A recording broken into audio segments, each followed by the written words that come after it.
Assalamualaikum warahmatullahi wabarakatuh.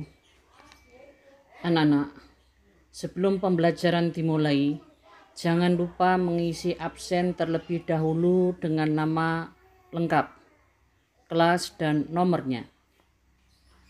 Sebelum memulai pembelajaran, kita membaca doa terlebih dahulu. Mari kita membaca basmalah. Bismillahirrahmanirrahim. Anak-anak, sebelum kita mulai pembelajaran bab 9 mengenai persatuan dan kesatuan bangsa dalam Negara Kesatuan Republik Indonesia, terlebih dahulu kita mulai dengan tujuan pembelajaran. Adapun tujuan pembelajaran antara lain: 1. Memahami faktor pendorong dan penghambat persatuan dan kesatuan bangsa dalam Negara Kesatuan Republik Indonesia. Nomor 2. Mengidentifikasi faktor pendorong dan penghambat persatuan dan kesatuan bangsa dalam Negara Kesatuan Republik Indonesia. Yang ketiga, menganalisis, menyimpulkan faktor pendorong dan penghambat persatuan dan kesatuan bangsa dalam Negara Kesatuan Republik Indonesia.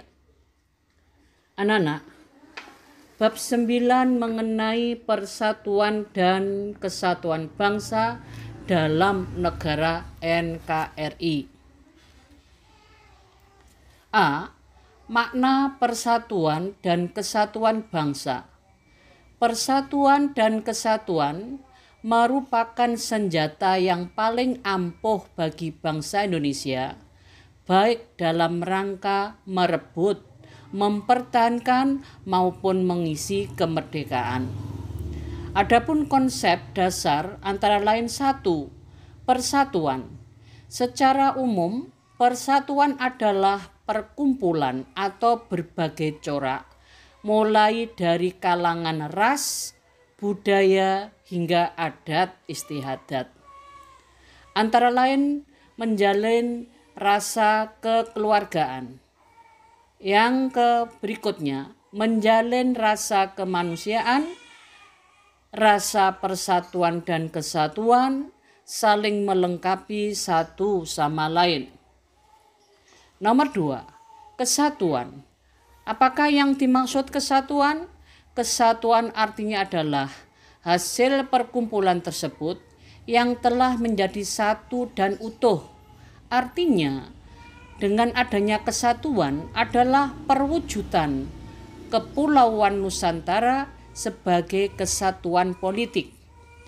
Dan berikutnya, perwujudan Kepulauan Nusantara sebagai kesatuan ekonomi, perwujudan Kepulauan Nusantara sebagai kesatuan budaya, dan perwujudan Kepulauan Nusantara sebagai kesatuan keamanan.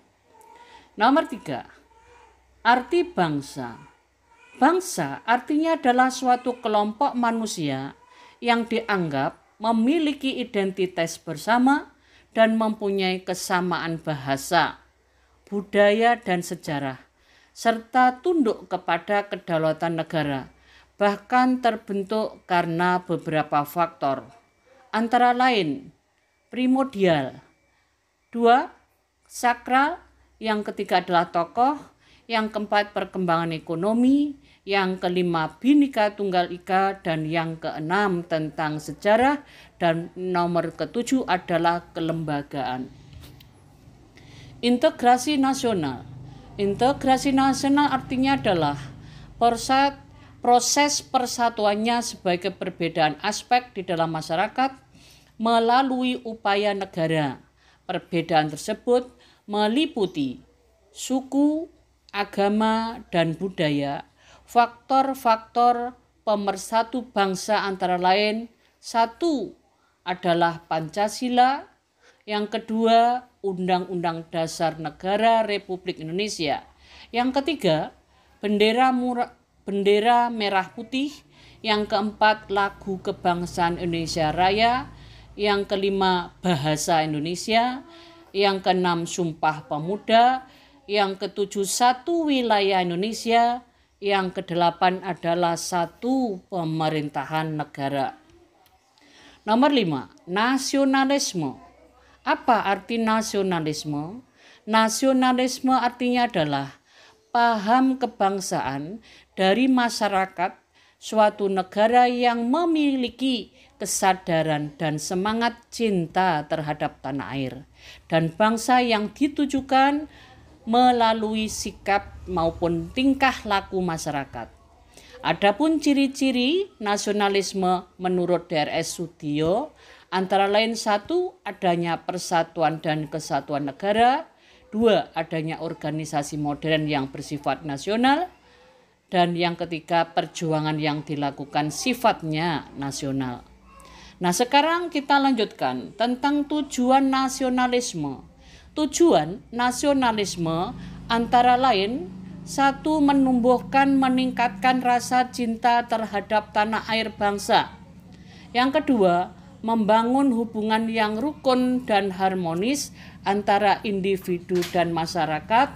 Yang ketiga, membangun dan mempererat tali persaudaraan antara sesama anggota masyarakat.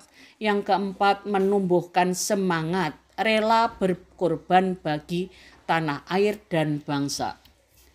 Nomor 6, patriotisme.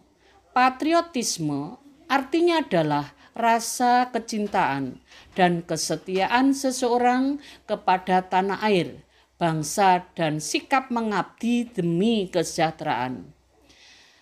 Sikap mengabdi demi kesejahteraan bersama merupakan ciri-cirinya antara lain adalah cinta tanah air. Yang kedua, rela berkorban untuk kepentingan bangsa dan negara. Yang ketiga adalah menempatkan persatuan dan kesatuan bangsa di atas kepentingan pribadi maupun golongan. Yang berikutnya adalah berjiwa pembaharu dan tidak kenal menyerah putus asa. Kita lanjutkan. Yang ketujuh, adapun landasan hukum tentang persatuan dan kesatuan. Dan kita lanjutkan. Nomor 8 adalah faktor pendorong dan penghambat persatuan dan kesatuan. Terdapat 3 faktor memperkuat persatuan dan kesatuan, antara lain adalah Pancasila. Dan yang berikutnya adalah Sumpah Pemuda, dan yang berikutnya adalah Bhinneka Tunggal Ika. Nah, kita mengenal faktor penghambat. Apa yang menghambat? Antara lain tentang persatuan dan kesatuan adalah wilayah yang begitu luas. Dan yang berikutnya adalah ancaman merongrong keutuhan persatuan dan kesatuan dari dalam negeri maupun luar negeri.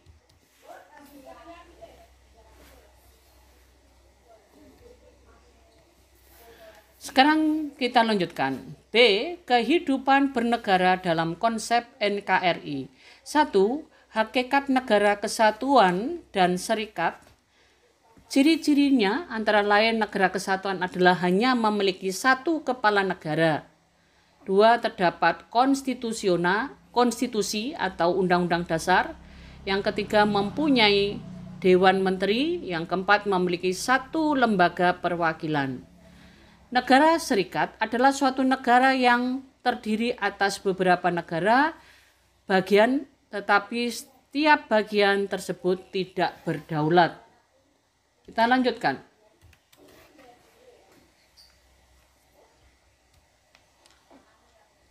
Konsep NKRI berdasarkan Undang-Undang Dasar Negara Republik Indonesia tahun 1945. NKRI merupakan negara yang merdeka dan berdaulat dengan keanekaragaman suku, ras, agama, dan kebudayaan. Nah, adapun terdapat 5 pasal konsep NKRI, antara lain pasal 1 ayat 1. Berikutnya pasal 18 ayat 1. Pasal 18B ayat 2, pasal 25, dan pasal 37 ayat 5. Selanjutnya, perilaku menjunjung semangat persatuan dan kesatuan dalam kehidupan sehari-hari, antara lain adalah menjaga persatuan dan kesatuan bangsa Indonesia merupakan kewajiban setiap warga negara dengan cara mengamalkan nilai-nilai yang terkandung dalam Pancasila sebagai dasar negara Indonesia. Anak-anak, adapun bab 9 saya akhiri.